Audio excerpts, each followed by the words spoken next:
Give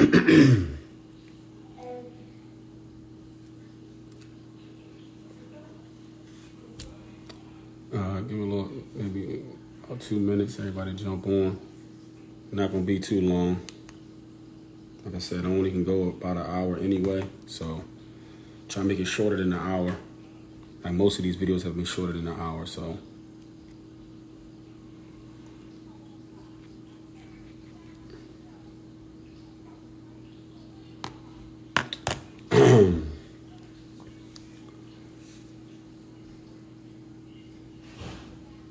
So it's going to be a very important topic we're going to talk about today. My Toxic Religion series, which there's a part 1, part 2, part 3, and this is part 4. I'm actually using some of the works of an ex-Christian named Jim Palmer. And I looked through some of Jim Palmer's works, and it was great. But anyway, what's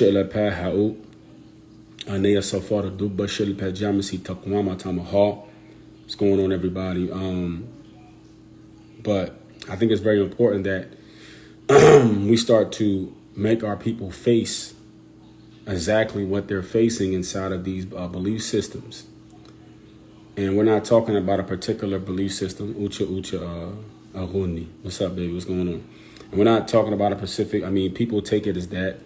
Being as I have an Islamic background, in a lot of cases, you hear me mention Islam because that's my story. But I'm not for any religion. I think they're all basically the same, and I think they all should be removed. I think they've done nothing but cause chaos and confusion. And some of the things that caused, I went through it in my first 3 parts of this series. And again, I'm using some of the works of Jim Palmer. Give credit where credit is due. This guy, he did a great job of exposing exactly what religion has done to the people as a mass. And I just used it just talking to my indigenous people. So that's the reason why I took his work and I framed it into our reality as indigenous people. And, one of the things that I'm noticing that nobody speaks about when they're and again, shout out to Jim Palmer. And one of the things that I noticed that a lot of religions do, I'm speaking for Islam, Christianity not as much, but it also had a big play in removing us from our culture. But at least with the church, we were able to hide inside the church and still practice our culture. This is why you see a lot of cultural Indian culture inside the church today. The dances, the way that we sing, the way that we dress, the big hats. A lot of that is indigenous culture wrapped inside of the church. So at least, that still will remain, even though we don't have memory of why we do it. So I'm not taking away from the church damage, but I think that religions that are like Islam and Hebrew Israelite, they do a much more damaging effect on us as far as removing us from our culture in totality than even the church had. Because one of the things is about religions like Islam or the Hebrew Israelites, these more orthodox religions, they make a big show of that is something wrong with your culture. They actually do attack your cultural spirituality. The church did it too, obviously, but the church is kind of more relaxed now than it used to be. But these religions are not as relaxed as the church is today. Obviously, the church had a big hand in calling everything magic, calling everything black magic, calling everything this, that, and the third. And they did a very good job of killing anyone who was not a Christian. As we know from the Papal Bull, we know from that the melanated Pope signed this paperwork that actually said that anybody that wasn't a Christian should be killed, and their lands could be taken from them. So we do know Christianity played a big role in the destruction of indigenous people. And now when I'm looking into our neighborhoods, what are the religions that are there that are literally aggressive in removing us from our culture, that are aggressive or speaking ill of our culture, that are aggressive about how they feel about our people and make us feel about our people? The church is nowhere near as aggressive as Islam or the Hebrew Israelite movements. Nowhere near as aggressive when it comes to attitude, pushing and aggressiveness in removing us from our people and causing us to look at our people as something totally different than us, and teaches us that we love others who are not us more than we love us. Nobody does a great job.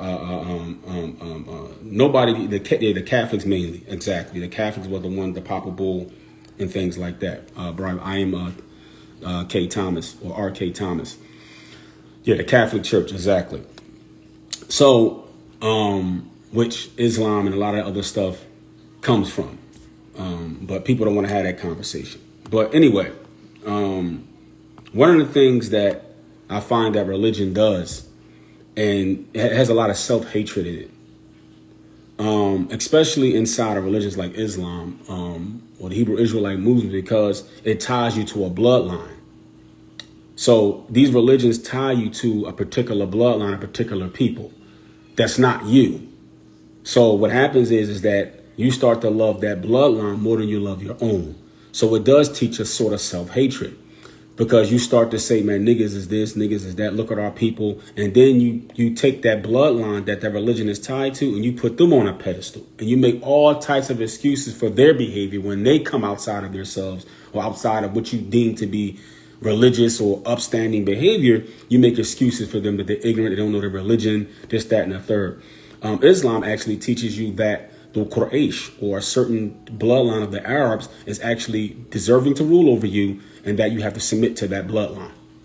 And I try to tell people that the Bible, the Quran, the Torah, and these books and like that, they are tied to a people. They are tied to a bloodline. Read it.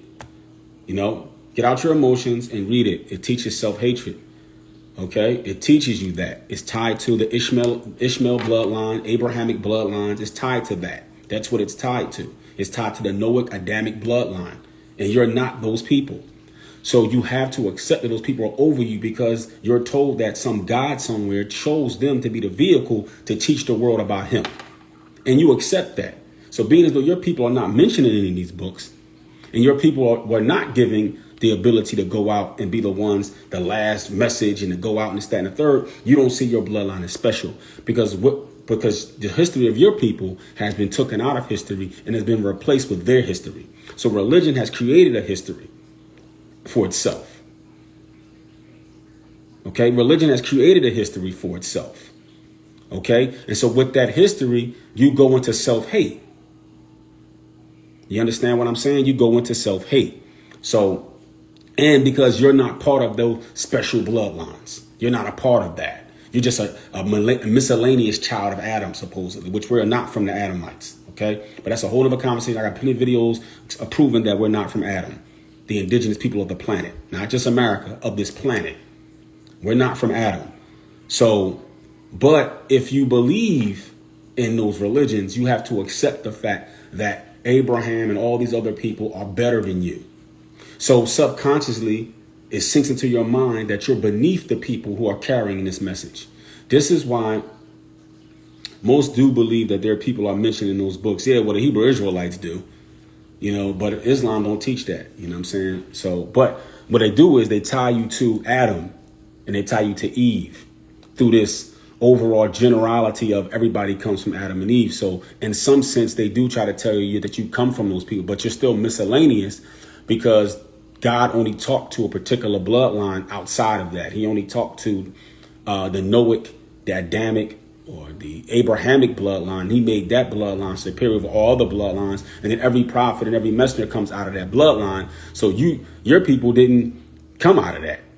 And then they tell you that God sent a messenger to everywhere, but there's no proof. There's no archaeological evidence that a messenger came to everybody. There's no evidence that says that. But you're taught self-hatred. Everything about you. You can't listen to music. Our people love music. You can't dress this way. You can't be that way. You have to learn their language, Arabic or Hebrew. Everything about those religions, everything about them is geared towards a foreign culture and a foreign identity. So what happens is you take on that foreign identity. Okay? And then you start to hate your own. But the problem with indigenous people, the reason it's so easy to mislead us is that we don't have an identity, and we don't remember our identity. So what happens is that we're practicing a culture that we don't remember where the culture came from. So we believe the culture is evil because they told us it's evil, because everything inside of those religions is regulated to removing you from who you really were. This is why wherever these religions go, Ucha Ucha Ron, you know? So, and the thing about it is, so then anybody can give you any type of culture. And then what happens is that your original culture, which I'm not talking about dressing, wearing feathers in your head and, walking up on pyramids. I'm not talking about that. I'm talking about a language. I'm talking about an oral tradition. I'm talking about the way that you dealt with each other. That's a culture. Okay? This black or African American culture, it's bits and pieces of your ancient culture mixed in with a thug urban culture that you either created out of necessity or out of plain ignorance. And it's side by side with a culture you never let go. You just forgot where the culture came from, and it's all mixed in with each other. And that mixture of culture, and along with religion telling you to hate yourself, created the black and the African American today. And that's what you have. Because culture isn't a language. So you accept Arabic, you accept English, and you accept all these other languages. So you take on the culture of those languages, the energy of those languages, which is the people of those languages. So this is why you believe that those people are better than you, because you're speaking their language, you're speaking their culture, you're dressing like them, you're talking like them, you're accepting their prophets, you're accepting their books. So you hate you, and you love them, because you look in the mirror and don't see you. Okay. All right. So that's self-hatred, right? Separation. So these religions, they teach separation automatically in every religion that I've ever studied so far, especially the Abrahamic ones. Anybody that's not you, it could be your mom, your brother, your sister. You have to label them with a label. So, for example, in Islam, anybody that's not a Muslim is a kafir, a mushrik, meaning a disbeliever or a pagan. So anybody that's not the Islamic faith, you have to give them a label. Your mother, who womb you came out of, who breast you sucked on, who took care of you when you first came out the womb, who heart you heard, and that how you got on signal was through the heartbeat of your mother, through the blood of your mother, through her milk. That's how you connected into the rhythm of this planet and the rhythm of this cosmos through your mother's rhythm. That same mother now, once you accept Islam, she's a kafir. If you accept Judaism, she's a Gentile. You accept Christianity and she doesn't, she's a disbeliever. She's a backslider. You have to put labels on your people. Automatically separates them down the middle. So then you stand there with self-righteousness and pity, looking at them as if they're weak and evil because you've been given a criteria to place on them from somebody who's not even you. And this is what's happening. So this is right. Well, I don't know if everything was stolen from Egypt, because America is much older than Egypt. So I don't know about that, but I get your point. Everything wasn't stolen from Egypt, because there were civilizations before Egypt that existed, like the Olmec, the Pasalafo in America. The ancient Americans existed before there was an Egypt. In fact, you do the research, the Mayan actually taught the Egyptians a lot of what they know. The Sumerians existed before the Egyptians. The ancient Asians existed before Egypt. So Egypt is a mix of things. You know what I'm saying? People traveled into Africa. Africa is mainly a migration place that a lot of people migrated to. You know what I'm saying? You look at the San people, they migrated from India. That's why they look Asian. They migrated there. And it's not taking nothing away from Kemet or Egypt.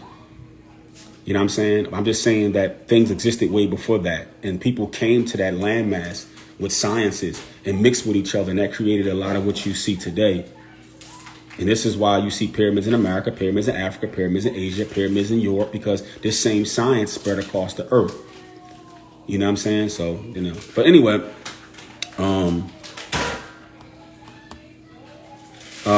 so separation, you have to automatically separate yourself from people. So you walk down the street with a thing on, these people are disbelievers. These people are filthy. These people are nasty. These people are going to hell. People are ignorant. These people are stupid. So you have to put people in a box. That's one of the things religion is going to give you. It's going to separate you from your people, because it has to. No problem. We all here to learn. There's some things you can teach me. Whatever you got information, you can type it in. stuff like that. You know what I mean? Or DM me, whatever. We're here to learn. We're here to learn from each other. Egypt has a lot of things that went on in Egypt that were great. You know, Egypt has a great civilization, but it wasn't the first. You know what I mean? But so separation, that's what it's going to teach you. It's going to teach you to separate from your people automatically. You have to put people in a box. It's going to give you that. Fear. Okay? Fear. Before we get into the fear they give you of God, they automatically give you fear of people. Because that's where the separation comes in, that you separate from people because you fear that you're going to pick up their bad habits. You fear you're going to pick up their bad belief system. You fear this, you fear that. Everybody's a problem. Everybody's an enemy. And then on top of that, you're going to fear a God you never met before. And you're going to base your loyalty on who you're loyal with from commandments from a God you never met. So, for example, say if you're friends with somebody, you leave Islam, you leave Hebrew, you leave the church. Now the person you was friends with for 20 years ain't your friend no more. They don't want to talk to you. They put you in a disbeliever box. They speak out against you. And guess what? You never done anything personal to them, other than the fact that you change your mind about the concept about how you believe in God. And the only reason they do that, because they believe self-righteously that they have the word of God, even though they've never heard God say a thing. I had better conversations with myself in the forest with the sun in my eyes, with my feet on the ground, than I've ever had with a guide. Plain and simple. I've had better conversations with myself in the middle of nowhere, eyes closed or sun gazing, shirt off, sun beaming into my skin, working on my own internal struggles. I've come out of that a better man than I've ever had talking to something I've never seen before. The only thing that you need to be fearing, if you're going to use the word fear, but I'm saying being cautious about, is about how you live your life. Because the how you think and how you feel creates your life. That's the only thing you need to be cautious about and aware about. Not worrying about whether or not it's some God somewhere, some angel somewhere. If you want to use the word fear for yourself, which you should, I'm saying don't even use that word. You want to use caution or be aware. You need to be aware of your own ability to create your own life. Because whatever energy you create for yourself, whatever your thoughts, they turn into emotions. Emotions turn into actions, and actions turn into your life. That's it. And you have control over that. Nobody else. There's no angel writing anything down. There's no God anywhere. Okay? Now we have the Great Spirit, which is that divine source of life that exists just by obligation, if I can use that word. The fact that you exist, the fact that you're alive and life is buzzing, there's something that gave that life. There's a source that energy, that life comes from. And it ain't this male God that they're talking about in religion. It's just life itself. Life itself exists. Life is intelligent. Life moves on. Life has a life of its own. And guess what? You're connected to that life. You are that life. This is why your thoughts become part of life, because you're actually part of that sequence of life. That great spirit, that great mother who that life comes out of. This is why we always represented the cosmos and the earth as feminine, because it's a life giver. I'm not saying woman, I'm saying feminine, because every woman isn't feminine. I'm saying femininity, life-giving. That's what the Great Spirit is. And you can connect to it. It's intelligent. You can talk with it. You can connect to it. Sit with it. It's you and it's you. It's itself and it's you. So, but I used to work with an Islamic guy, and he told me if a person wasn't Islam, they're going to hell. This was when I was 18. Yeah, of course that's what they're going to tell you. That's the fair thing I'm talking about. You have to tell people that, you're going to get your titties ripped off in hell.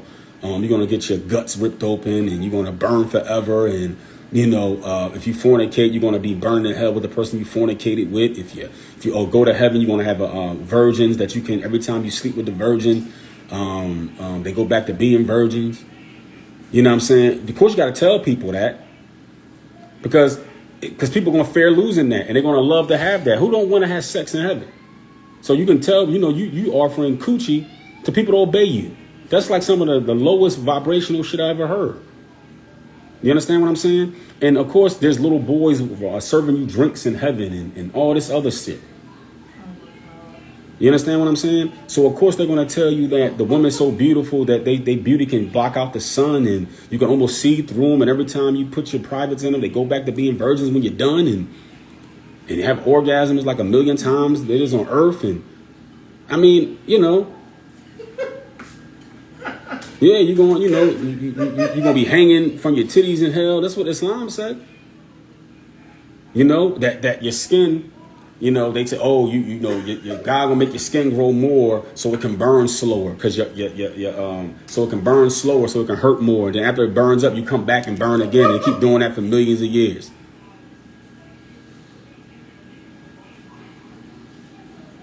You know what I'm saying? So this is what we're Uncle Shiz. So this is what we've been told.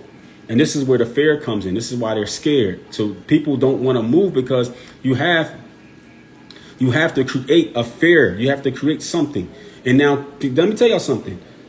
This self-hatred, separation, and fear, when did God ever say that? I mean, the whole time you've been learning about God, you've been hearing it from a person. You've never heard God talk to you. You never heard God come have a relationship with you. You've always heard it come from a person. Every book you've read about God, a person wrote it. Whether it's a religious book like the Quran or the Bible, you've never, it's being printed in a print somewhere. It's being printed somewhere 1,000,000 times over and being sold in Barnes and Nobles. That's what it is. And this is the reality. Okay, so the fear that you're getting, the fear that you're being told about, is because you believe that there's something somewhere that's better than you, over you, has the ability to hurt you anytime it wants to. But you've never witnessed that. And of course, if you give me this abstract belief system, I can fall down a step. You're saying that's God punishing you. I get in an accident, God punishing me. Your father died, your mother dies. God is just, you know, testing you. You can give me all that abstract shit and tie it into something abstract.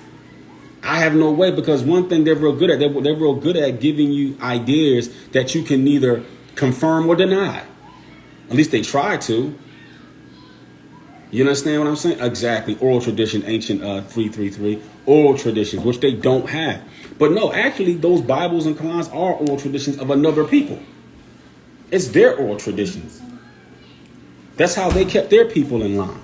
It's their oral traditions. And it all goes back to Sumeria and Sumer, which is a whole nother conversation. But if you want to hear that conversation, go check my videos out. Ancient texts in the Bible. I got 7 parts on that. And we also have religious trauma of indigenous people on my page, where we go through the Sumerian texts and we show you where the Bible and the Quran comes from, those Sumerian texts, that these oral traditions of Sumeria and these beings or demigods or visitors that came here, who created Adamu and Tiamat, Adam and Eve, over there in the Middle East, in the Abzu in Southern Africa. This is where these religions come from. Okay, this is the origin of these religions. So why does modern day United States? Well, one of the things is that you got to understand is ancient Rome and Greece and Egypt and the pyramids, all melanated people. You know what I'm saying? What else they want to copy? They don't have no history of themselves. And also you got to understand that America was a melanated nation as well. So the people who first came here to this land to try to colonize it and mix with us were melanated people, not people that are pale. So the United States and all this stuff, all that stuff was created by Moors and melanated people. You understand what I'm saying? So all that is melanated. Ancient Rome, ancient Greece, ancient Egypt, pyramid on dollar bill, they have to use these symbolism. What else they're going to use? They don't have anything themselves to use. So they have to use the system, use the science, and then put their faces on it and say it was them. That's the only thing they have. They don't have anything. Right? Okay. Shame. So now we went from fear to tell you you're going to hell. Oh yeah, they do. In the church tell you, Nico, they tell you that the church tell you that it's the root of all evil, but they have rational. Islam too, Hebrew Israelites too. The Hebrew Israelite women got to give their money, automatically they got to give all their money to their husband. You go to the mosque, they always asking you for some charity, to build the church, to do this, to do that. All these, and what is God doing with this money? What is God doing with this money? And why does he need the money? You know, what are they doing with this money? So what is God doing with this money? Why does God need money? So God needs you to pay money for him to build his houses on earth, where God is the creator of everything on earth. The wood, the trees, the rocks you're going to use to build this mosque or church, where he can just snap his fingers and it builds. But he says, no, I'm not going to do it like that, because I want people to do it so they can get rewarded for doing it. So I'm going to let people struggle to build these mosques and churches all over the world. I'm going to let them struggle and do it, even though I can just snap my fingers and do it. So I'm going to see who truly loves me. So God is now asking you to love him. You never met him. He's asking you to love prophets you never met, people you never met, belief system that's not your own. And then when you don't, that's when the shame comes in. God don't need paper to create life. Exactly. So the shame comes in. This is how they shame you, because they say, oh, well, they give you, supposedly, God supposedly gives you all these rules and regulations, right? And they give you all this stuff to believe in. And when you don't believe in it, right, God shames you. Or these people shame you and say God is shaming you. So when you don't live up to these criteria, which are not your own, remember that. Remember, religion is only 3,000 years old. The first, so far I found, like I said, I'm still researching, but what I found so far, that the first organized type of Abrahamic religion that we know of came out of Babylon, when the Israelites came out of captivity. Okay, and they started to put a moral framework and rewrite the Sumerian tablets and called it the Bible, or called it Genesis, called the Old Testament. So they can regulate the information that's already stored inside of you and make you pay for it. That's another form of fear mongering the weak. Yup, for Josiah, exactly, right. Well, I don't get into Babylon being evil or anything. I'm just making a point that the religions we see today originated in Babylon. And Babylon is originally a Sumerian state. So all these belief systems go back to these stories of the Anunnaki.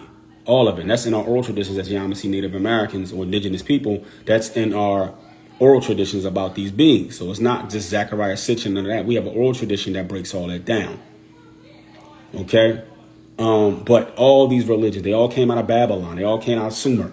The Abrahamic ones, all of them. And then after that, you got to understand that before the Abrahamic faiths, there were the Hindu faiths, the Brahmin faiths, which the Abrahamic faiths also has a tie to. You can understand what I'm saying? There was the Neteru of Egypt. And then before that, there were Sumerian gods. If you do your homework, you can trace all this stuff back to Sumer, back to the Anunnaki. But anyway, right? So what they do is they create a shame pattern. So now this God supposedly created all these laws for you to keep up with. So when you don't keep up with the criteria, they shame you. So they all correlated, exactly. But it's not our shit at all. None of it is ours. Some of it is our sciences, our mysteries tied into it. But it wasn't originated by our people. It was originated by a foreign people, right? So if you look at the shame problem that religion kicks, if a person's already shamed, like indigenous people from the ghetto, we come out of broken homes, we come out of brokenness, right? So we already been shamed our whole life. We already been told we're no good, we're not no good. We've been shown on BET that we're no good, movies were no good, our women are no good. Everything's been shown that. So when we get into these religions, we're trying to shake off that identity of being no good. But what happens is that we can't keep up with a foreign criteria of what so-called righteousness is. All right, even though righteousness is what's the word I'm looking for? Good and evil and righteousness is the word I'm looking for in English. It's depending on the culture. I can't find an English word right now. It's depending on the culture, depending on where you are. It's kind of relative, if that makes sense. So what happens is that you get into these belief systems that's not your own, and then they tell you what a criterion of what a good person is. So now you're trying to keep up to this narrative of what a good person is from people you've never met, who your ancestors were never over there when all this stuff was being constructed. OK, it wasn't built for you. So now you're trying to keep up with Muhammad, his companions. You're trying to keep up with the Israelites. You're trying to keep up with Jesus. You're trying to keep up with these people. And when you can't keep up with this stuff, and you can't keep up, but you're not going to keep up with, you just won't. So when you don't, now your criterion of what a good person is and what going to heaven or hell is based upon is these theories, is these stories. So you start to feel bad that you're not keeping up with it. So then God tells you to constantly be in forgiveness. So you find yourself constantly on your knees, constantly begging, constantly asking for help. So that puts you in a state of always in need and always crying and always sniffling like a bitch. Excuse me, I ain't talking about a female. I'm just talking about a sucker. You find yourself as an indigenous person broken. purity of heart and rectitude of life, the being and the doing right, conformity in character and conduct to the right standard. Exactly. And we make those standards. Like something was told to me by a brother named Moses. He said, we make the standards as indigenous people. We do. You know what I'm saying? We are the culture. We make the standards. We don't let people come tell us a standard of beauty and a standard of culture and a standard of righteousness. You understand what I'm saying? Because we were already upon a standard of righteousness and a standard of culture way before these religions existed. Now we've taken on other people's standard of what goodness is. And in these religions, you can bang a 9-year-old. Okay? In these religions, you can kill people if they don't believe like you. You know, they give us criteria. So what happens is now you're not supposed to do this. You're not supposed to do that. You're not supposed to do this. You're not supposed to do that. I'm not saying that some of it doesn't make sense. It does. It's certain things you should not be doing. Like I'm not killing nobody for no reason. We shouldn't be murderers and rapists of women and killing of children. That's obvious, though. And I think most people without religion already have that innate in them as a form of quote unquote righteousness. OK, and then things come into your own reality as far as what you're not willing to do. That's personal. Meaning, for example, I don't drink alcohol. That's a personal thing that I do. I don't drink alcohol. I don't, smoke marijuana and stuff. I don't smoke cigarettes and stuff like that. I don't eat meat. Those are personal criteria for my own personal life that I don't do. But I will not look at another man who may smoke a cigarette or smoke marijuana and say, oh, he's ill righteous and he's evil because he's doing that. OK, I don't do it because it doesn't resonate with me. It doesn't vibrate with me health wise and mental wise. So I leave it alone. But that's my criteria. There are things that are the general criteria that we do as indigenous people that we all just agreed upon. That's not cool to do. And we just don't do it as a people, as a whole. You understand what I'm saying? But there are some things that we make personal choices not to do. All right. But religion is this black and white issue that creates these criteria that you don't keep up with. And when you don't, you're shamed. Then they give you in front of you these foreign people that you never met. You can't prove they existed or not. And if you don't keep up with their morality, then you feel bad and broken. And a lot of us are in and out of these religions because our faith in them wanes here and there because we feel so bad inside that we haven't kept up with the Joneses or kept up with these criteria. All right. There is a moral compass within us that does not allow us to move a certain way. Exactly. Without a God, without a script, without a book. It's just naturally innate in you as a people. OK. All right. So let's go to the next one. So we want to stay away from shame. We want to stay away from shame. OK, we don't want to be shaming each other. And we do this a lot. You go on social media on these gurus on social media. They shaming our women for not respecting us and stuff like that. They're shaming them and things like that. Not saying that all of our women are great. All of our men aren't great. But a lot of us are very great people. So what we do is we're the only people that I know of that will use a platform to shame one another. To outwardly shame and say, oh, this is correcting our affair by shaming each other. Right now, we watch social media gurus. Now, after the legacy that these people leave is that our people are actually hating each other based and making loyalties based upon this person's ideology and this person's shaming of our people or shaming of some of our women. So what happens is people are now combating one another online, hating one another, and their loyalties are based upon an individual. We get caught up in personalities and gurus and things like that, and nobody's fixing their own shit. I'm going to say truthfully, right? When I stop shaming myself and I fix my own reality, I got people around me that was on the same frequency that I am. Today, I'm with a gorgeous indigenous woman from the Chahta bloodline. I'm from the Altamaha bloodline, and we're bringing our bloodlines together, and we don't shame one another. So when you leave shame, fear, and guilt, and separation and self-hatred, you're going to get with that same energy. Okay? But a lot of these gurus, people are making religions and self-made gurus on YouTube are getting paid and making money off our trauma and off our pain. They're getting paid off our self-hatred, our separation, our shame, our hatred, our pride, our guilt. They're making money off of that. Okay, people are getting empires off of that. They see a dysfunctional people and they know that you can make money off dysfunctional people. So you come in and you invade the area, and that's what they do. It says that's because most people are trying outdo each other because they haven't found themselves. Exactly. When you find yourself, you don't have to outdo anybody. You're comfortable with you. For Josiah, you absolutely right, brother. You're absolutely correct. So we don't want to shame one another. We want to get away from shaming each other. Let's do this instead. Let's open up platforms for all the indigenous couples that have healthy relationships. Like I am TZ Cox, the Zamal Tatna. And she's from the Yamasee Nation. Her and her husband have a beautiful relationship, and they're indigenous, brown people. You know, we need to, let's get platforms and invite them on. Actually, I do want to invite you on the platform too, sister, when you and your husband get a chance. But I'm saying, let's start having those. Let's start talking about that. Let's stop talking about all these Shaniquas and Tamikas and these people who are just black and African American, who are indigenous because they're from America. But they're not indigenous in their minds, in their culture, in their language. Let's start getting healthy relations. Let's start showing that. Okay, let's open up platforms for that. Let's stop shaming each other openly. Because that's what we do. But we got that from religion. Look what he's doing. Look at that one. That's what we get from religion. We get that from religion. Yeah, so that way y'all come on, we can talk about, y'all can share your journey and how how your relationship, why it's healthy, why you're still together. Let's show that. Okay, let's show the world that it's not a myth that our people have healthy relationships. All right? Hatred. You're taught hatred in these religions. I'm not talking about a natural disdain like being colonized. Okay? I'm not talking about a natural hatred. Somebody in your land living off your shit and you upset about that. I'm not talking about a natural hatred being lied to and tricked out of your identity, out of your heritage, and out of your inheritance. That's a natural disgust and hatred when you find that out. But religion teaches you a hatred that's based upon somebody not being like you. And then they give you names and qualifications to put on those people. Okay? So automatically religion is going to teach you this.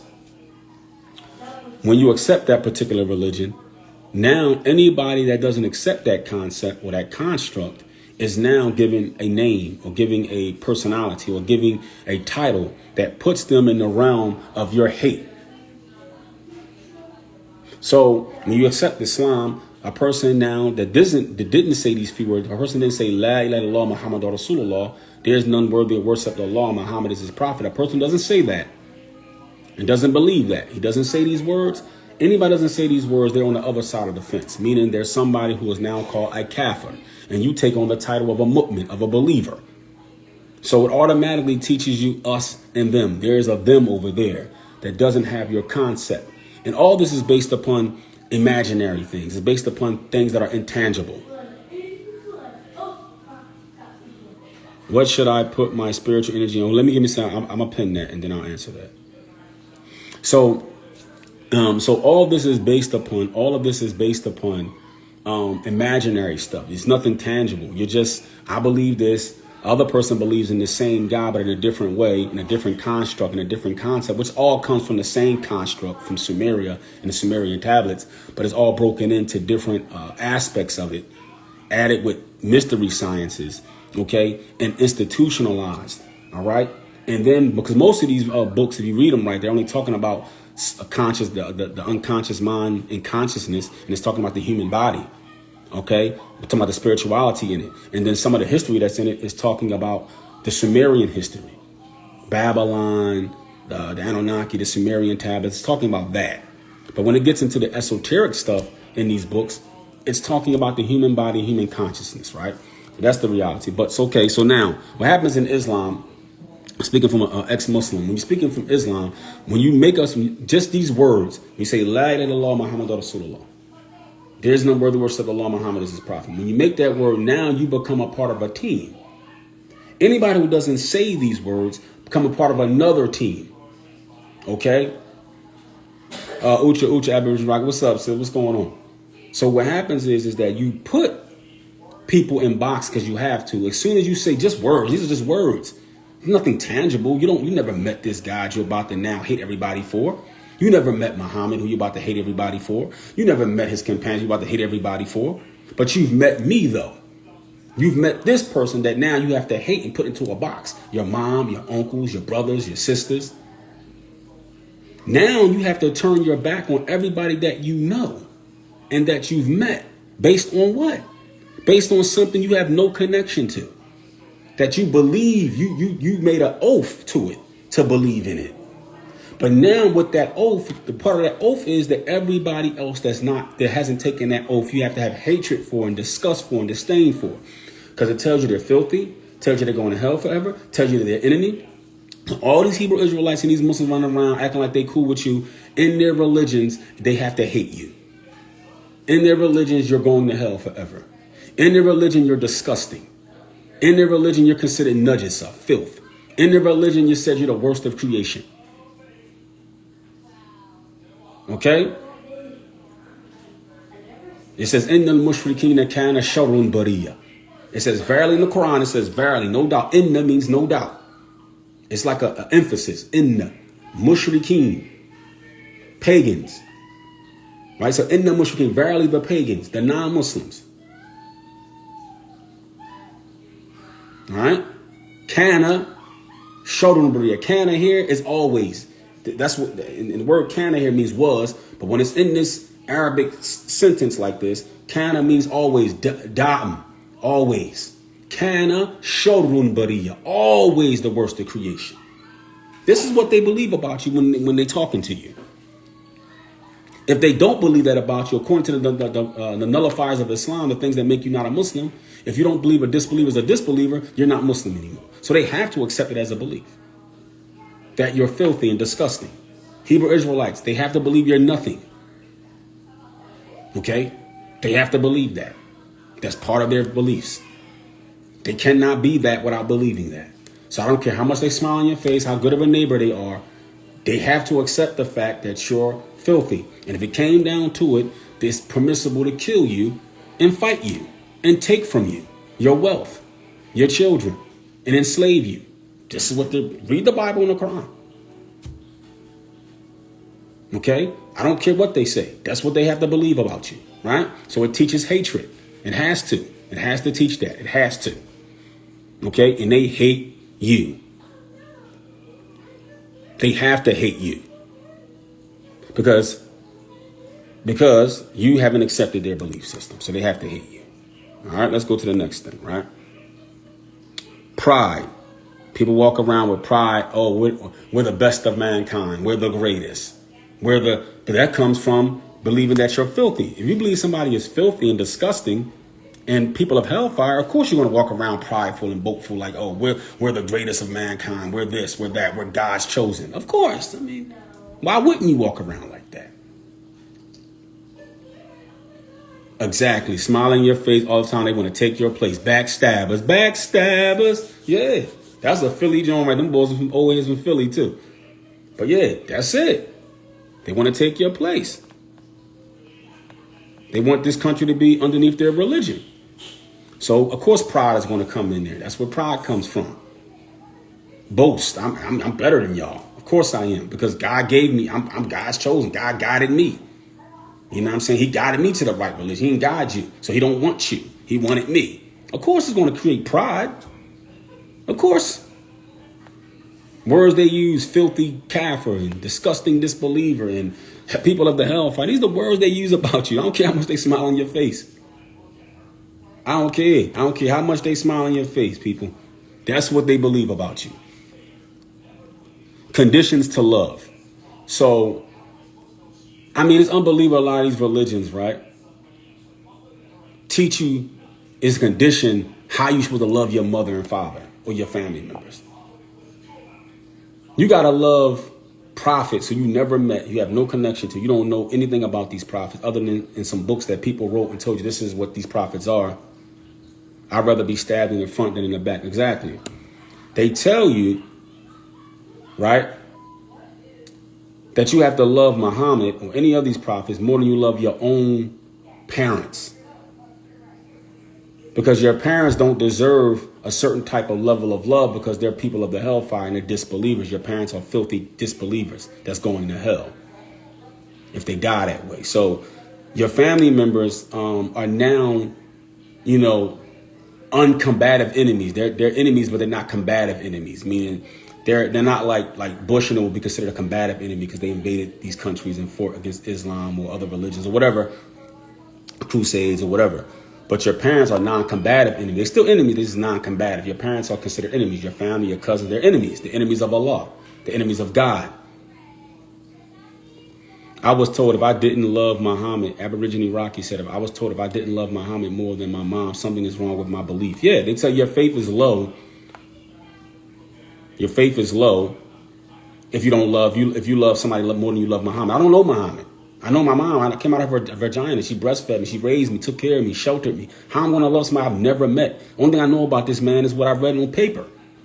My mom actually loved me my whole entire life. My cousins, who I used to sleep in bunk beds with. Shoot, dudes I grew up with that we got into shootouts with and beef with, and who I sold drugs with, and all types of stuff like that with. Like how I'm gonna love somebody I never met more than the concern I got for them. Like it don't, you know what I'm saying? Like come on, it don't add up. They're asking you to do things that are impossible, and they get this from a belief system that the Prophet Muhammad was talking to Umar ibn al-Khattab, and Umar is one of his disciples. Now Umar, it was said that, as far as make a long story short, he it was talking about loving. The Prophet Muhammad said that Allah, the Prophet Muhammad, should be more beloved to you than your family, everybody in the whole world, right? Umar said, I love you and Allah and you, Muhammad, more than I love everybody except for myself. And then Muhammad advised him and said, well, you got to love me more than you love yourself. And then Umar said, now I love you and Allah more than I love everything on the earth, including myself. And then the Prophet Muhammad said, now you truly believe. So they get it from that, meaning that you have to love you got to love his companions more than you love your own family members, his disciples. Like, come on, are you kidding me? Are you kidding me? This goes against nature. How I'm going to love somebody I never met? I don't know if he existed. Only paper shows me he existed. But my mom, are you kidding me? Whose house I still go over to and eat. Who I just was over there a few weeks ago with my children, and we was all over to eat, and my uncles was there, and my cousins was there, and my nephews was there. We eating and talking. And I supposed to love somebody, foreigners, who I don't even know existed, more than I love my own mother who wiped my butt as a kid. Y'all, this is what I'm saying, y'all. This is a mental problem. All right, hold up. Let's get in this. So what happens is that everybody now, religion gives you conditions on who to love and who not to love. So they break all of this down. You got to love this person like this. You got to love this person like that. You got to love this person like that. There's no greater love. They even tell you that you don't truly love yourself unless you love God, Allah, or Jehovah, or Yahweh, whatever. The only true love is you loving them. So if you don't love God, you don't truly love yourself. Why? Because if you don't love God, then you're going to go to hell. So that means that you don't really love yourself because you're not trying to protect yourself from the worst punishment. So how can you truly love yourself? How can you truly love yourself if you're not trying to save yourself from burning forever? This is what it is. It doesn't tell you to put yourself first. It's always going to tell you to put something other than yourself first. Yes, Tavon, I think I'm saying your name. Tavion, mental spells and amnesia. Exactly. The only Muhammad I know is Cassius Clay. Hey, Josiah, you funny, man. You hilarious, bro. Religion doesn't tell you to put yourself first. That's from Mystical Monk 144. They pull out all people's mistakes and amplify them as if that is a character trait when a perfection isn't real. It's subjective to each person's perception of the term. Exactly. Now, the question was here, he said, what should I put my spiritual energy into in terms of manifesting something better from my reality? I'm going to tell you this, right? This is called Fini Orthano, Finger Ungerthano. I think I'm saying it right. But I'm going to say this, just from my personal advice. Anything that's draining your energy, remove it out of your life. And only you're going to know that. Only you can know that. Whatever's draining your energy and taking you away from your manifestation skills, move out your life. Practice visualization. Get alone. Use whatever techniques you can learn how to use that help you visualize. The Man is Still theme that I use, that helps me with visualization. That helps me with manifestation because it helps me to visualize. It's a very upbeat tone, very heroic tone. It's the Man is Still from 2013, that theme song for Superman. It's a very good theme song that I use personally. You don't have to use it, but just giving some examples. So, that's what I would do. Focus on yourself, remove anything out of your life that's not energetic, that doesn't resonate with you. And only you know what that is. Find a system for yourself. I'm an animist, which most of us should be animist, which is a scientific term they use for our spiritual system, which was us in nature. We believed in the great spirit, a divine energy, life itself that existed, that gave life. It's an energy. It's there. It's not going. That's why you're alive. That's why you exist, because there's an existing energy that keeps you existing, that you're tapped into, that you got to learn how to tap deeper into. Ucha Locona Empire. What's going on? So what's going on, brother? Long time. So that's just reality. So that's that, so get into that. We got to get away from gods. I don't care if they're Egyptian gods, they're Arusha, all these guys, get away from all that stuff. You know what I'm saying? That's really you. They just put faces. These entities and these beings that came to this planet put their faces on things that we already knew about ourselves. So what's happening is that they're making you forget that that's you, and then worship entities who faking to be you. So all these gods are just fake you. That's you, really. It's talking about you, but it's just a fake you. It's a distraction. So pour your energy back in. All right, pour your energy back in, and all that they personify for exactly. Okay, so pour all your energy back into you. Anything that doesn't resonate with you and just drain your energy, throw it away and get back into nature. Sun gazing, eating more plants, drinking more water, meditating, find crystals that work, that resonate with you, and get back into just you. Go back out and Mudata, Mother Earth. You know what I'm saying? Connect with the Li'ul, the sky, the Paraus, the sun. Connect with that. Leave these religions alone, leave these gods alone, and get into you. Because that's all it's about. And that's all you're going to ever, the only thing you need to worry about and be concerned about is your personal reality and your personal connection to your own reality. And anybody else that vibrating is resonating with you, and anybody that's helping you vibrate and get to that goal, these are your soul people. They're the people you need to be connecting with. Other than that, everybody else need to beat it. All right. Now people have to, he says, the brother Tavion said, now people have to remember the difference between character and reputation. Exactly. Couldn't said it any better, bro. Couldn't said it any better. All right, let's move to the next one, because I don't know how long they give me to be on here now. I'll be on punishment. So, repression. So one of the things that religion does is repression. I'm talking a little lower now because my wife, she's on a business call. But repression. So religion claims to repress everything about your personality and plus your spirituality. It represses it, and it gives you another one in place of it. So your sexuality is repressed. Your ability, especially women go through the most repression in religion, because women are the source. There's the umbilical cord that connects you to Mama Earth, Mudata, connects you to the cosmos. It's through the woman, because the woman represents the cosmos. If you look at everything that we use to represent the cosmos or Earth, it was always feminine. And why is that? Because women represent that life-giving ability that the cosmos and that the great spirit and that this energy has. So women represented that completely. So what happens is that one of the main things that religion does, it represses the woman's ability. It represses her beauty. It represses her nature. It tells her she's second rate. It makes her secondary but necessary.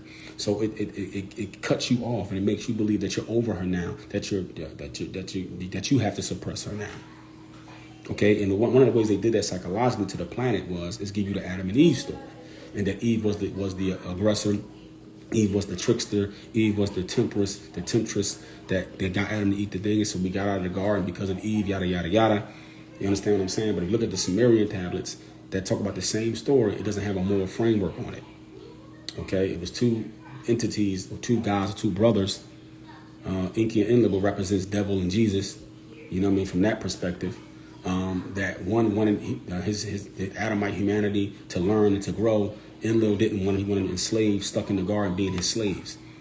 So this is why you look in the Bible and the Quran. This God was upset about Adam and Eve learning knowledge and eating the fruit, because they had the tree of knowledge, the tree of good and evil. He didn't want them to get that, because once they learned that, they could become like him. And you look at the Nag Hammadi scriptures, go through the same process too. It talks about the demiurge, or the God of the Bible in the Quran, didn't want man to know anything, because the secret is you're better than him. The secret is you're over him. The secret is that you're your own divine source. The secret is that you're not a slave to him. That's the secret. Okay, from that esoteric point of view, obviously we're not from Adam and Eve, but just a symbolism, esoteric point of view, You can get a lot of benefits from that story if people just stop looking at it as this historical fact and look at it as an esoteric meaning behind it. Whether did these hybrids get created? Yeah. And I think that if you look at the tablets overseas, the Sumerian tablets, the Vedic texts, and you start looking at the things our ancestors, oral traditions here, you'll find out that there's so much more to this story. The actual physical events that happen, that brought about the children of Adam, that brought about Abraham, and brought about these gods and these religions and stuff like that.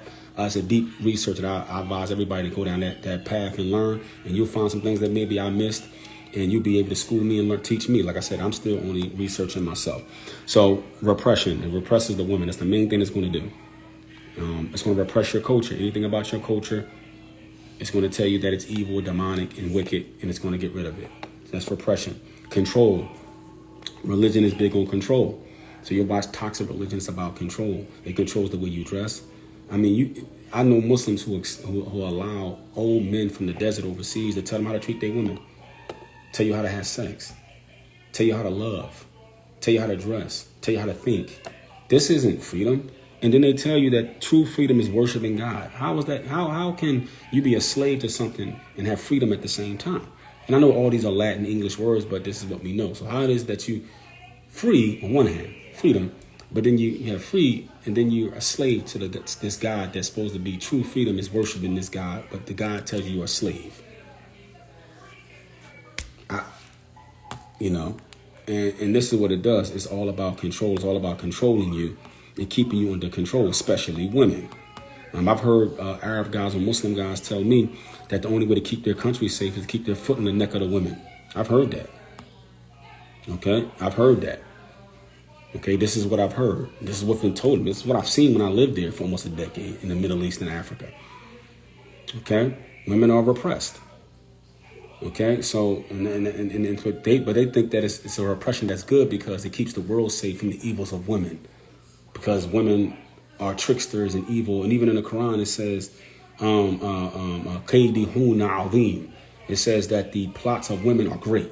It tells you that type of stuff like that. And then people see women do stuff and it's like, oh look, the Quran's right because women do sneaky stuff. So do men. Like, men plot and plan too. It's like, that's not a great thing. It's like, oh, well, the Quran or the Bible said this about women. I watch men do the same thing. It's like, you're telling me about human nature. I can write a book and write down human nature and say it's from God. Or think, well, I watched, but you understand something. These are books that were written in a very limited place in the desert, in the Middle East, on strips of land. So when you read it, it's talking to those people in their tone and what was going on around them at the time. But then our people try to apply that to us right here. This is why it doesn't work for us. This is why it's chaotic. This is why when you see it somewhere, it doesn't fit in. Because it's talking to people from the 7th century. It's not talking to you. And ask your question this, what were you doing in the 7th century? Because when these books supposedly were revealed and these men were writing these books, Muhammad, Moses, and all these other people, where were you? Where were your people? What was going on in America? Anything that's telling you that they don't tell you about ancient Asia, it's not telling you about ancient America. It's not telling you about the rest of Europe, what was going on. It's telling you about the Middle East, parts of North Africa, Arabia, parts of the Middle East like Jordan and all these areas, but it's not telling you about nowhere else. Some parts of Persia, Iraq, but outside of that, the rest of the world wasn't doing anything. And we need to ask ourselves that, why are you controlling the narrative that way? It's part of the control mechanism is to control the narrative, control the historical narrative. Again, religion created a narrative for itself. And then it got control, and now it controls the narrative. Okay, democracy, westernized governments, and religion are the same thing. They control the narrative through politics, through religion, which in turn has an effect on history, because history will be rewritten. When these religions come, they rewrite history. Christianity, now we're in 2022, that's talking about when Christ was so-called sacrificed or killed or whatever, right? So they're giving us a narrative and a history that they control from that point on.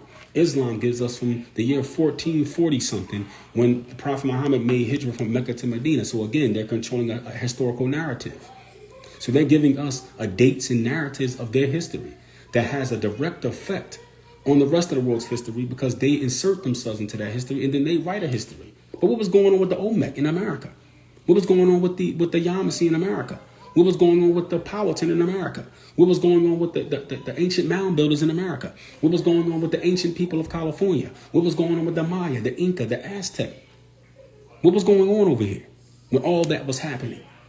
And if you're not telling me what's going on in Angkor Wat, what was going on in ancient Bharat, India, what was going on in ancient China, all military places at the time, what was going on in these places, what was happening politically, historically in these places, you're not telling me that, you cannot tell me you're giving me the story. No, you're giving me a controlled narrative. And you use military might, lies, history, changing of history, and changing of dialogue and documentation to give me a history that fits yours. And you're giving me the story of a group of people in a desert and telling me these are the people that God spoke to. Even though other civilizations like ours in America existed for millions of years, billions of years on this planet. And you telling me that your book didn't say anything about the Americans, anything about the ancient Europeans, anything about the ancient Asians at all? Nothing about Lemuria, nothing about Atlantis, nothing at all? We should understand that because a narrative is being controlled. All right. Injustice. All right. So religion, we know we ain't got to get into that. We know religion pushes injustice. We know that but their justice, but to them is justice because God said it's justice. So it's hard to debate that, argue with well, God knows better. And even though tell me it looks injustice, it looks crazy to stone somebody, it looks crazy to cut somebody's hand off, it looks crazy to do all this stuff, but they say that's true justice. Even though God is not cutting anybody's hands off, you are. God is not beating a woman, you are. You understand what I'm saying? So, and also, they push slavery. They try to give it criteria to how to treat a slave, but there's statements in religion that says, don't beat your wife like you beat your slave. Because you can beat your slave in some of these religions and then sleep with the slave girl. Okay? They become property. Women are booty. You can invade a country, you take over the women, and then you rape the women, and then you bore more Muslims or more Hebrews, whatever, out of the women you're sleeping with. They're called slave girls. So, to us, this is injustice. But in religion, it's not injustice. It's justice because God said that you better to save them from worshiping idols.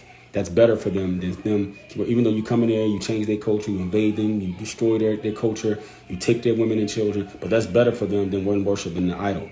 And this is how they base their justice, right? Self-abnegation, conformity.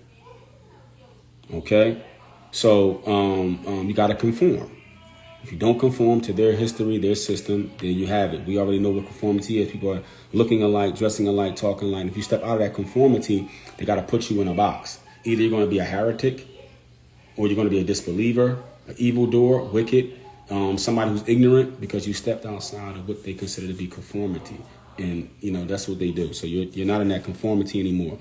And they want you to conform. It's a black and white conformity. But nobody naturally does that.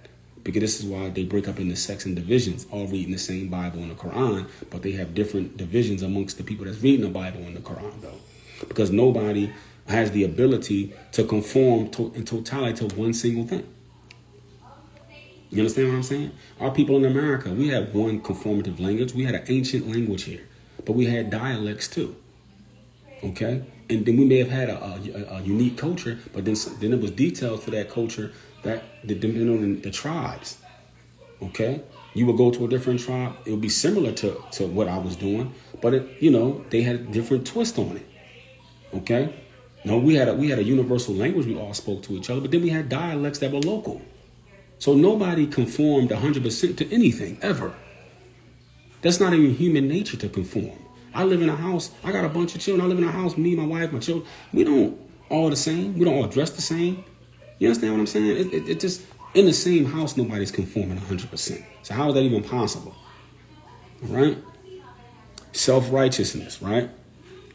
So they have this self-righteous attitude that it's us and you have to listen to us. And, they even have this thing where the worst Muslim, so say if you have a Muslim that's a murderer, a child molester, a rapist, a killer, but as long as he died believing that Allah was one and that Muhammad was the last prophet, and he believed in the Quran, he believed in Islam, he believed in religion, he's still better than the best non-Muslim. Meaning, may have a non-Muslim who never molested a child, never killed anybody, never got drunk and raped a woman, and never shot nobody, and was a great person. I mean, you saw him, you met him, like, damn, this is a deep person. I love this person, right?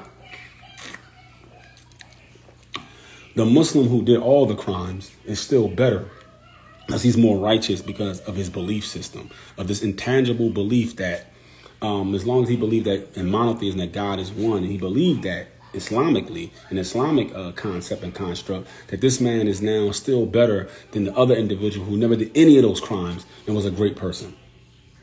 This is the self-righteousness I'm talking about. Okay? People, we're better. You know what I'm saying? You walk around this thing and look at these people. Man, these people are filthy. Look at these low lives, man. These people going to hell. This is how these people are talking, man. And all these religions are like that. It's not just Islam, Hebrew Israelites, all of them, they all like that.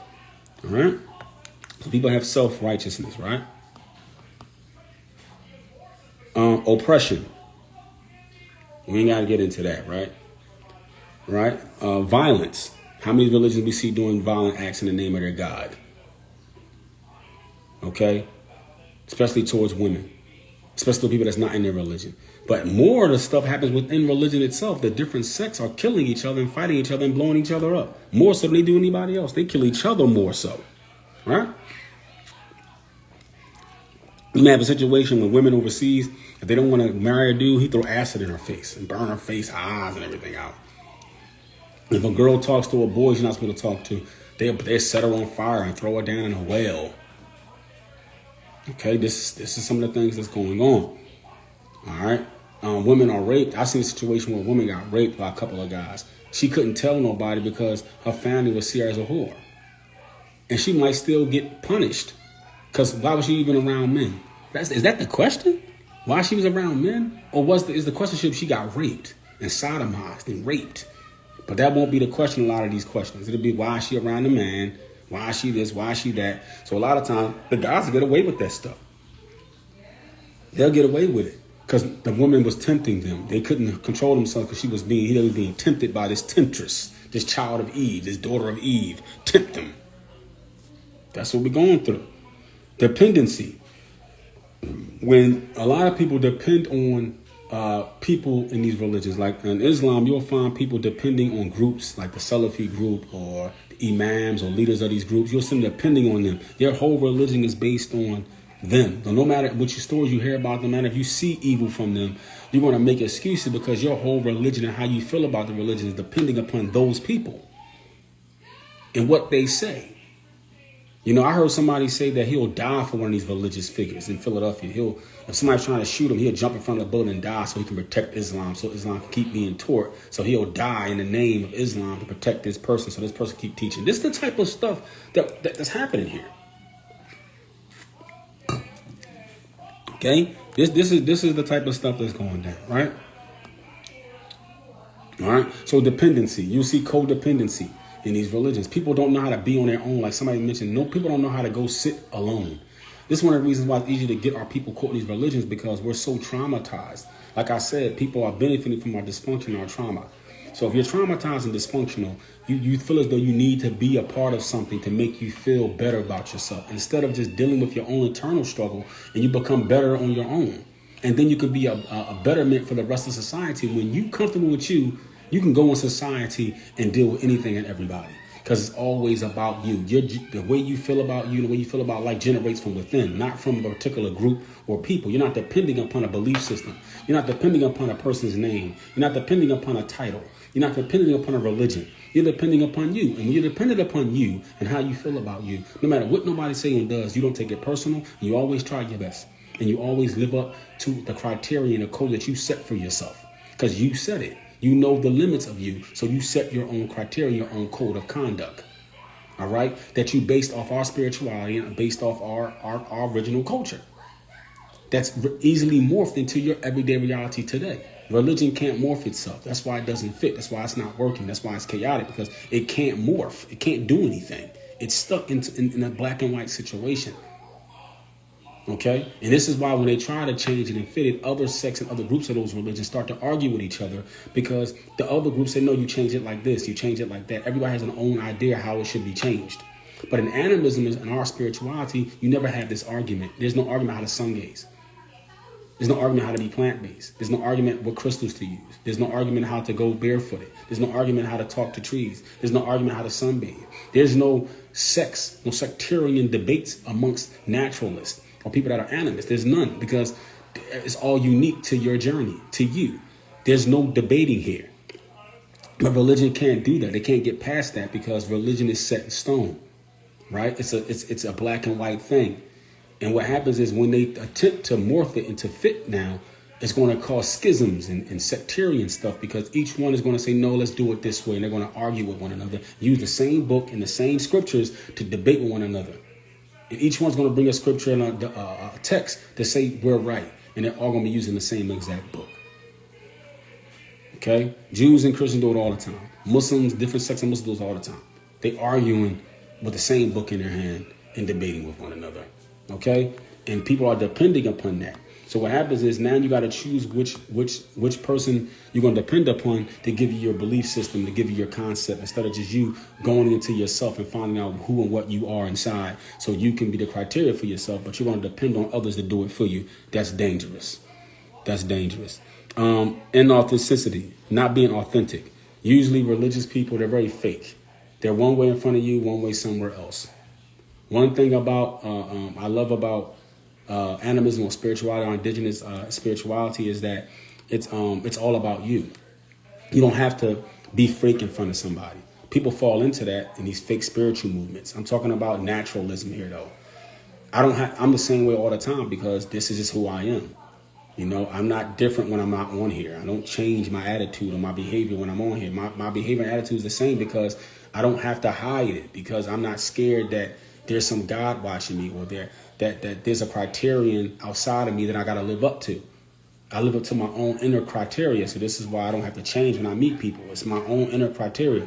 But when it's outside of you, though, you have to try to live up to that. So when you see people who are from that same criteria that you're all using, you have to now try to beat them in that criteria. You have to now try to be better than them in that criteria. You can't let them see a weakness in your link or your chain in that construct. So everybody's faking it. Everybody's trying to live up to a certain hype within that construct. So this is why when you meet them, they're over religious, they're over this, they're over that. But when outside of that, they're doing everything the religion say don't do.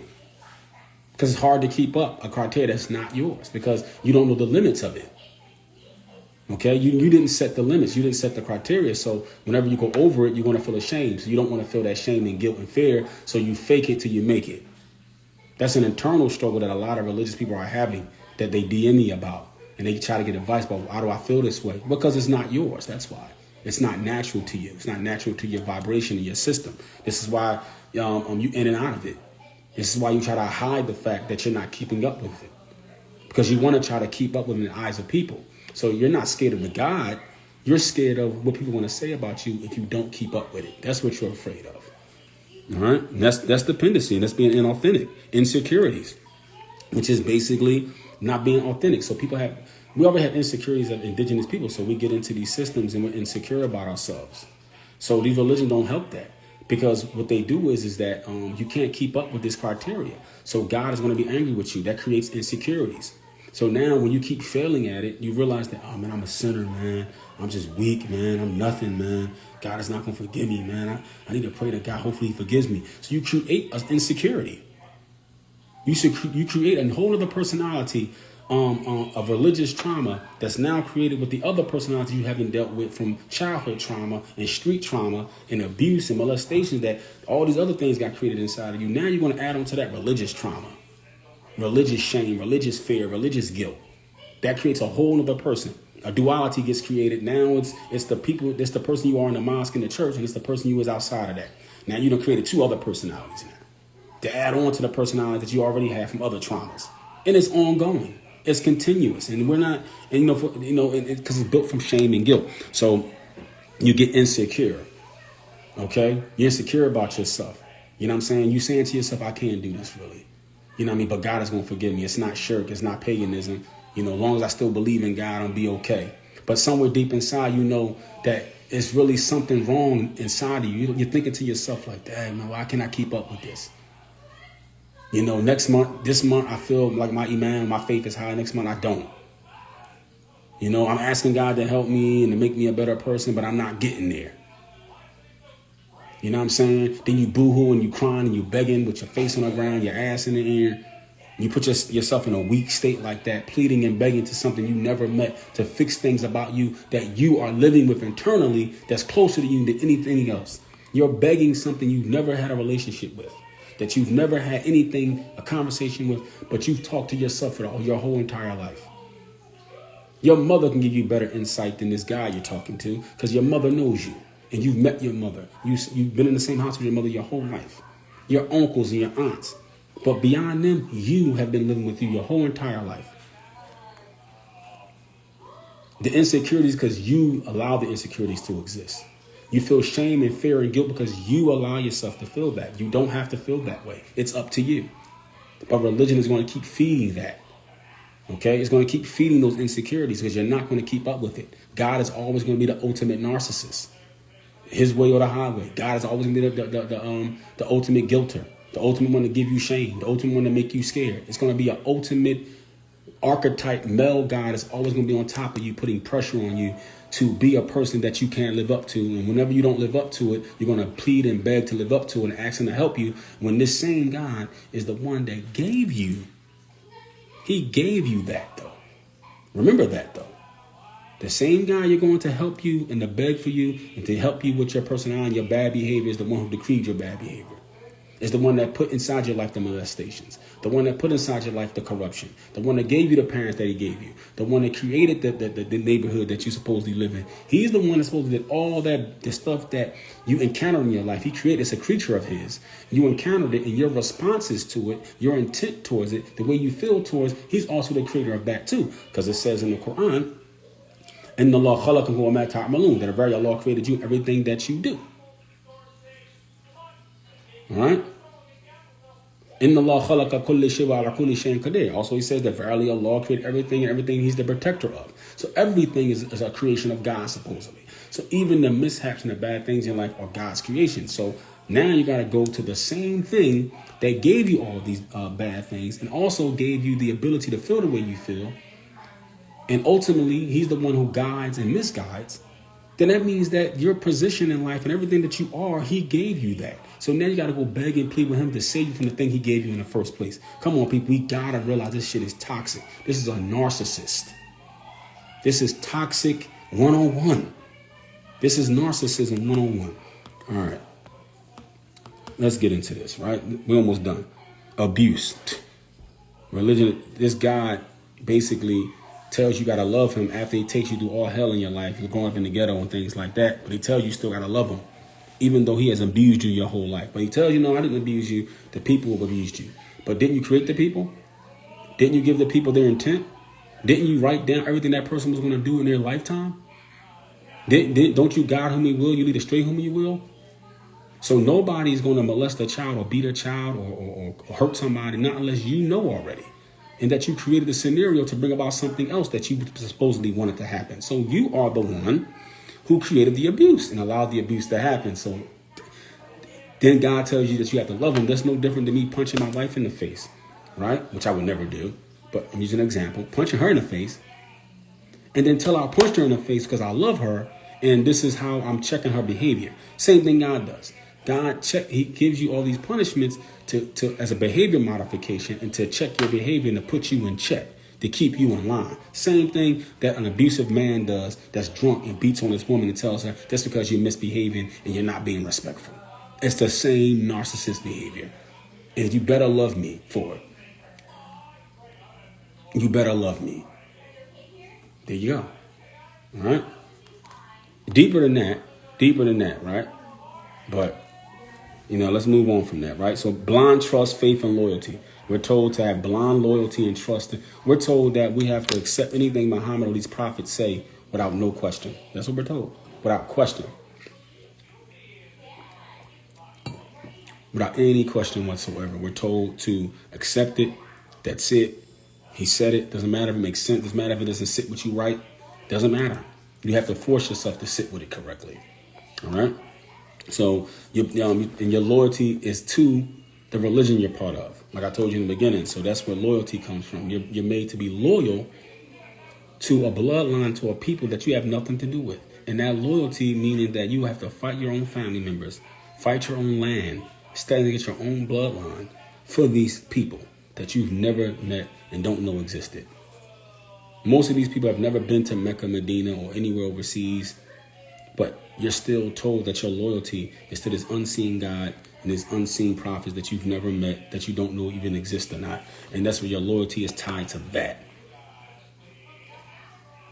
How many of us right now in our minds can imagine killing our mothers, or fighting our cousins and killing them in the name of an unseen God? Let's just be honest with ourselves. Let's think about this. How many people right now can imagine, close your eyes and imagine killing your blood, killing your family, fighting your children, fighting your aunts and your uncles based upon an unseen God and a doctrine from the Middle East? Imagine cutting their throats, killing them, shooting them, standing against them, taking them as somebody that's not, somebody from amongst the Islam or Judaism or whatever, taking them as war booty. And you're watching your mother and your aunts and your family being enslaved. Your sister who's not Muslim or Hebrew Israelite being taken as a sex slave. Now she's war booty and she's a slave girl to one of your fellow members of your faith. But this is what you got to believe. This is what you got to believe in, right? Judging others, right? Looking at other people as less than you and always judgmental, always saying, oh, that's a fornicator. Oh, that's a sinner. Oh, that person get high. Oh, that person's this. That person not Muslim. That person not Hebrew Israelite. That person not a good person because they don't know the sunnah of Muhammad. They don't know the way of Muhammad. They not this, they not that. I mean, I've heard this, all these religions, the energy of these things is so dark and heavy that all it does is very judgmental. And they're telling you they can judge you because they're judging the criterion of God. God is giving this criterion that they're using to judge you. Again, they've never met God. They've never heard him talk. They never saw him. Every criterion they're using against you, they got from a book. Or a foreign person that doesn't look like them in a book written and printed in some building somewhere and then sold in bookshops. That's what it is. And we all read books that sold in bookshops. I get it. But I'm not reading books on animism and crystals. And I'm not then now telling you if you don't do that, you're going to hell. I'm not living my life and then saying that the criteria of my life spiritually and who I am is now the criterion for the whole entire planet, that whoever doesn't submit to it, we're going to behead you and fight you in the name of the Great Spirit. Or we're going to come fight you in the name and kill you in the name of indigenous Americans or Yamasee or Choctaw or Seneca or Seminole. We're not saying that. We're not saying, oh, here's our book right here. And if you don't believe this book right here, we have the all right to fight you and take your women as war booty and your children as captives and invade your land under the premises of the Great Spirit and the premises that you're not accepting our faith. No, you don't have that. That's the difference. The difference is that we leave you alone, but the religion can't leave the world alone. It will not leave the world alone until it's gone, and it will be gone. The rise of the Black Eagle prophecies, the energy is shifting. Religion is dying. It's going to disappear. Why? Mark my words. When religion starts to collapse, and it's going to collapse when the indigenous women of America said they had enough of being mistreated. They had enough of being secondary but necessary. When the indigenous woman starts to leave these religions are going to collapse within themselves. Watch. And it's happening in Philadelphia right now. Them women is starting to say, I had enough. And it's going to happen on a national, global scale. When the women had enough and that divine energy goes back. And I'm not talking about somebody shaking, twerking. I'm not talking about these women that the red pill community is talking about, who they think they're talking about. I'm not talking about them. I'm talking about women when they finally wake up to who they are and they go to their energy and they become that divine feminine that they always meant to be. When that happens, everything else is going to collapse. Every system, because women keep these constructs going, unfortunately. Our women are keeping them going. You don't want teaching our children. You don't want to continue to get married for a little bit. You don't want to continue to take the oppression. You don't want to continue to push the narrative. You're giving birth to the children. You're teaching that child the narrative of a foreigner. So you're keeping the construct going. The men too, but the women are the backbone of any society, any home. So you're keeping it going more so. And you're helping to keep it going. Once you pull back and you get back into your proper mind, your proper mindset, and your proper beliefs and who you are, we're going to find that all these foreign constructs and concepts will start to dwindle when the women stand up. Like R. Kelly said, when a woman stand up, it ain't nothing you can do about it. All right? It ain't going to be nothing nobody can do about it. You mark my words. All right? Indifference, being indifferent to others, bigotry, powerlessness. A lot of these sisters and a lot of people feel powerless in religion because of fear and shame. So they feel powerless. So it's like most people are not scared of what they think God's going to do to them. They're scared of what people want to say about them if they're not practicing this stuff anymore.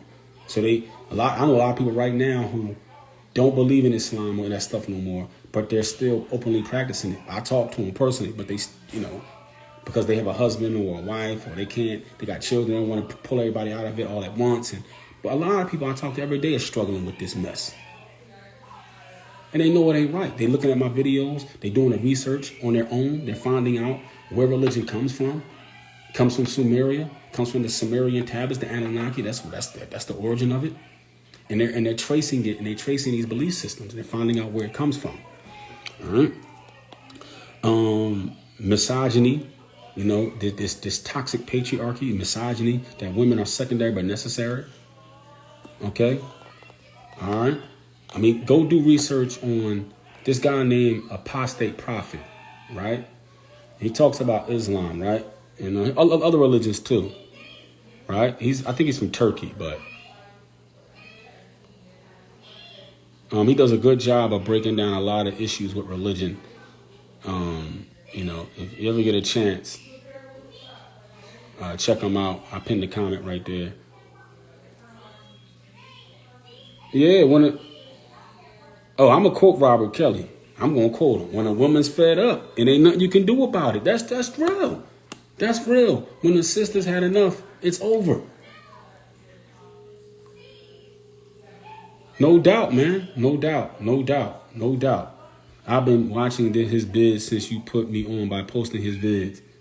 Yes, I love his YouTube channel. People check it. It's called Apostate Prophet. For those who are not Muslim, you'll learn a lot of things about Islam. People got to be willing to accept the info as a source of information instead of looking at it as someone forcing it upon you and it's set in stone.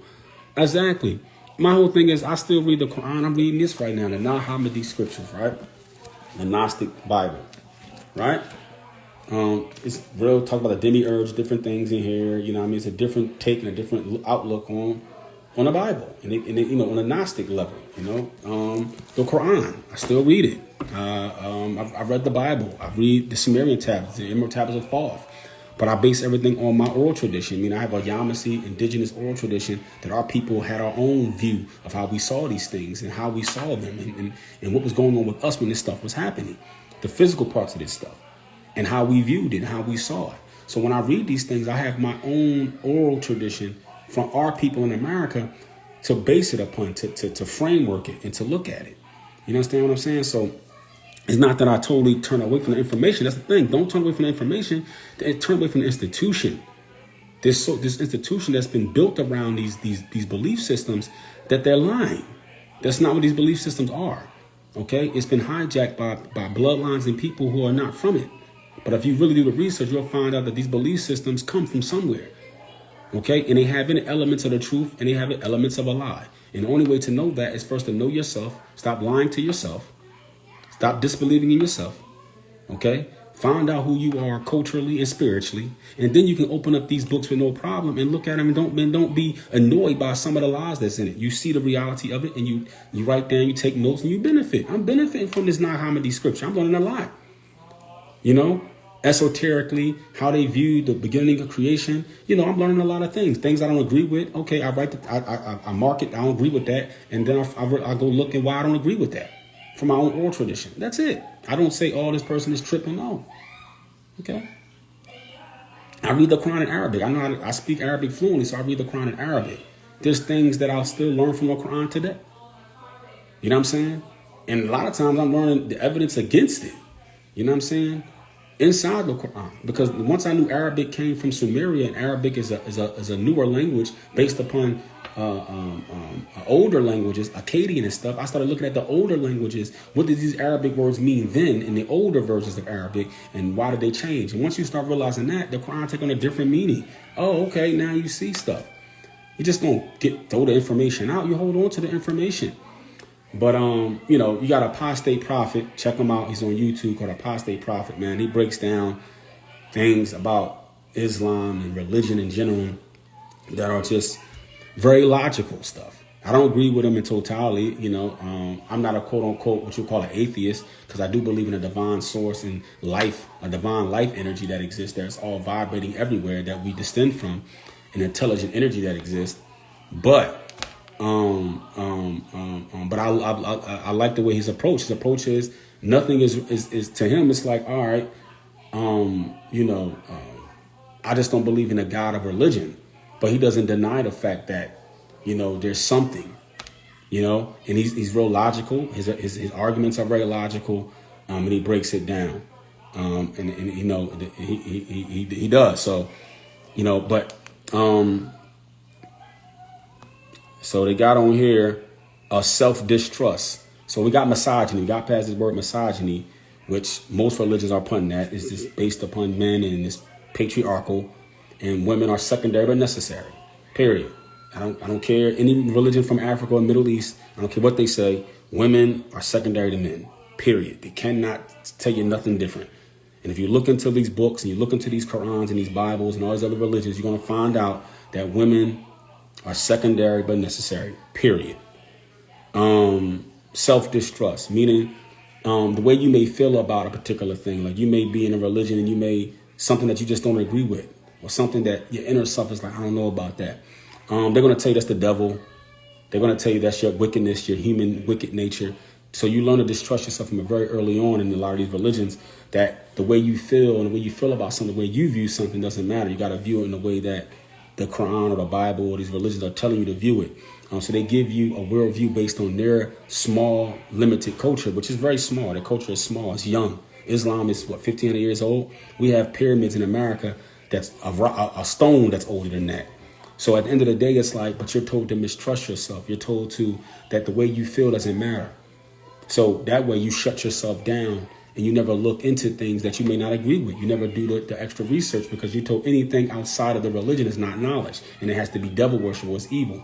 So you never take the time out to say, let me go look at something. Let me go look at this. Let me go look at that. When I broke free, I started looking at other texts. I started looking at other things. The Sumerian tablets. So when I started reading the Sumerian tablets, I started researching them in depth in the last couple of years. I'm like, well, wait a minute. This sounds like religion. This sounds like Islam, the church. The same symbols, the same Adam and Eve story, the same flood story, but it's older than the Quran, the Bible. It's way older, thousands of years older. I'm like, well, wait a minute, what is this? Why have we never learned about this? What is this right here? So when I started looking into it, I'm like, oh, okay. So the Adam and Eve story wasn't that they was in a garden or that. According to these tablets, they were created by these beings that created them in a lab. They're hybrids, basically. They call Adamo and Tiamat. People can think it's crazy, but it's no crazier than believing that some guy created people out of different color mud and put them in a garden. It's no crazier than believing a man flew on a flying horse from Mecca to Jerusalem. Okay? It's no crazier than that. Stuff I read in the Bible sounds crazy, ludicrous. Stuff I read in any of these religions sounds ludicrous. Okay? But I'm telling you, but when we say, oh, well, these beings were created, or scientific things were done and gene splicing was done, we think that's crazy. But we believe in foreign fiction. We believe in foreign fiction, but we don't believe in our own oral traditions that have been passed down from our people. But we believe in foreign oral traditions and foreign fiction. We believe in that. So, and that's the problem. Like I said, like my brother Moses said, women are secondary but necessary in these religions. That's why they got misogyny. So self-distrust. You're told that anything that you feel inside about these particular belief systems, you don't trust your inner self. You don't trust that something is uncomfortable, something rubs you the wrong way. You just got to believe in it because God says so. So you start distrusting yourself. When a person doesn't trust yourself, and you're told that you cannot trust you because you're born inherently flawed. They come with the original sin, and Adam and Eve and all this other foreign fiction, what they do is that they basically tell you that you can't trust yourself because you're inherently corrupt. You're inherently flawed. So how can you trust your inner thoughts when your inner thoughts are a whisper of a devil, a whisper of a demon? So you don't trust you. So when you question things internally, you never go research them. But I said, fuck that. And I started questioning things internally, internalizing things and said, you know what? And I started researching Moses. I started researching and following my feelings and following how I felt and following things I saw. No problem. This is Makai's mom. Just wanted to let So I looked at these things and I said, you know what? Something's wrong here. Let me check this out. And when I started looking at different stuff, reading different authors, looking at the Sumerian tablets, looking at the tablets of Paul on my own personal journey, I said, well, wait a minute. This stuff sounds like the same religion shit I was learning in the mosque and the church. But wait a minute. It's older than the mosque and the church. So did the mosque and the church come from this stuff? Then logically, and my logic works. My logic said, well, wait a minute. It had to come from here.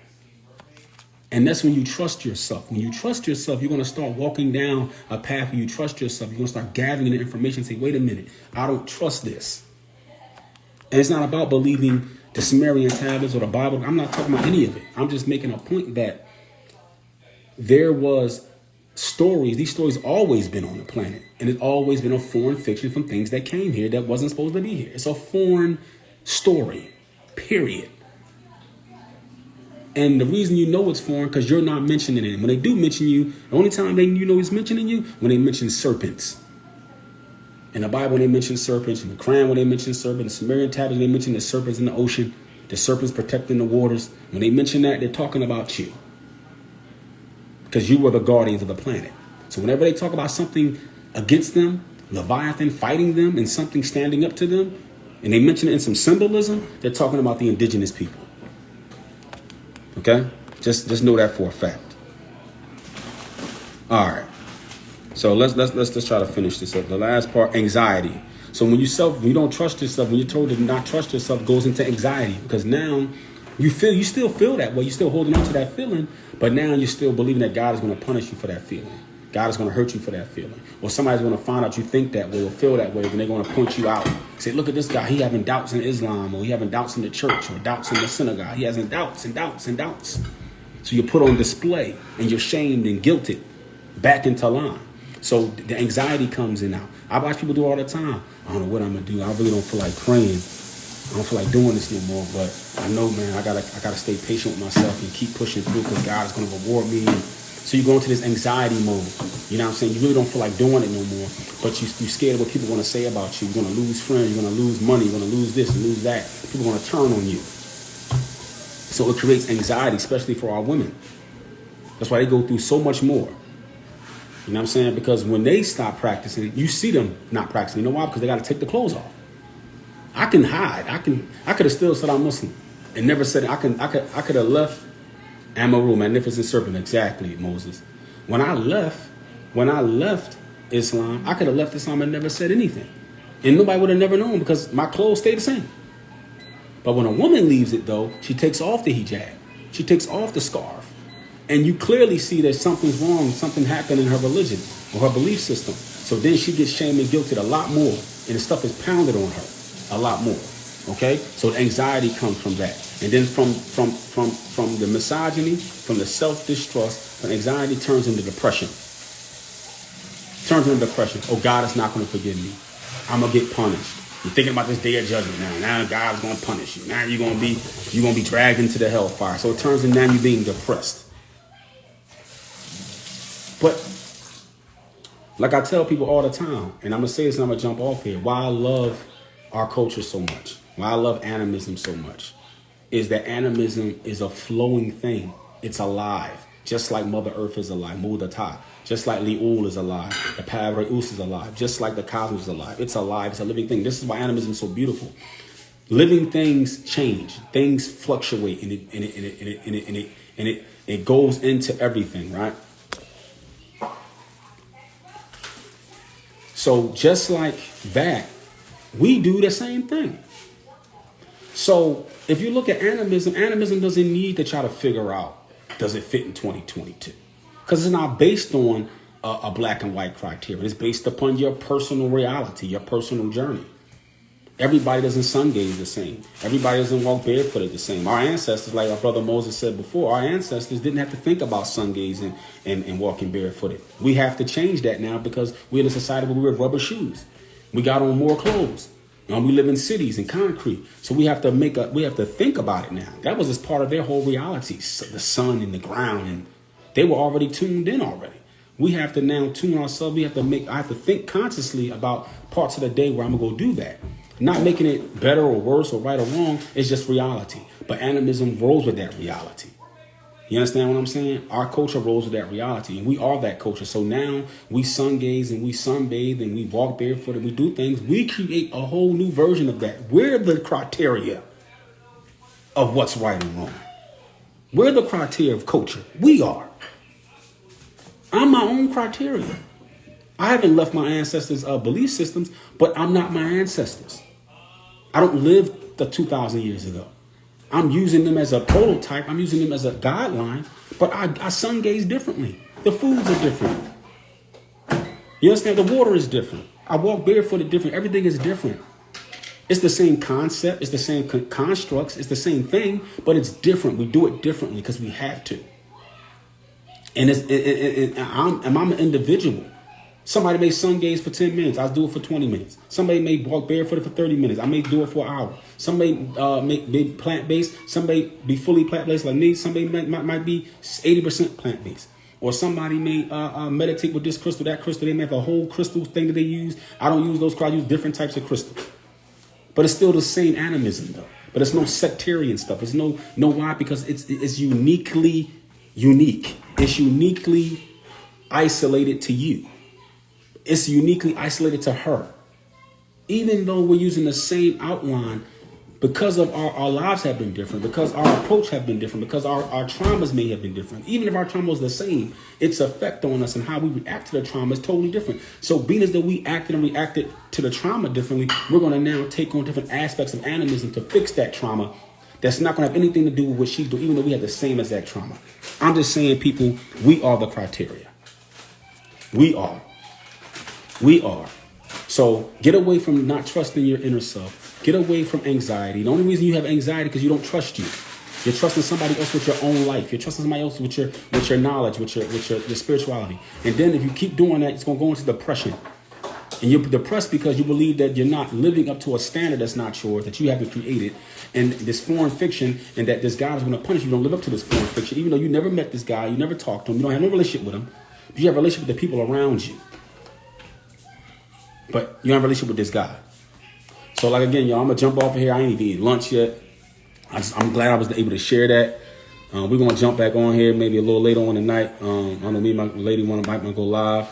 Moses, we go live. You see, I want you to come jump on, man, and drop some science too, because we gotta start getting our people to believing in themselves, believing uniquely in themselves, and that you don't have to keep up with no foreign criteria, no foreign fiction. You don't have to keep up with that.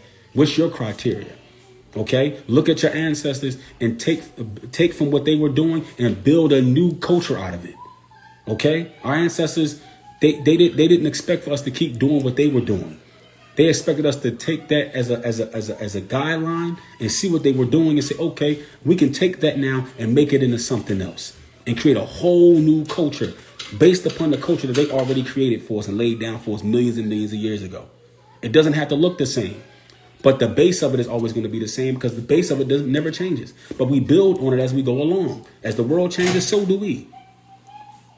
Sun gazing not going nowhere. Plant-based not going nowhere. Grounding not going nowhere, meditation not going nowhere, but we do it differently. And we do it according to our way because we are the ones now in charge.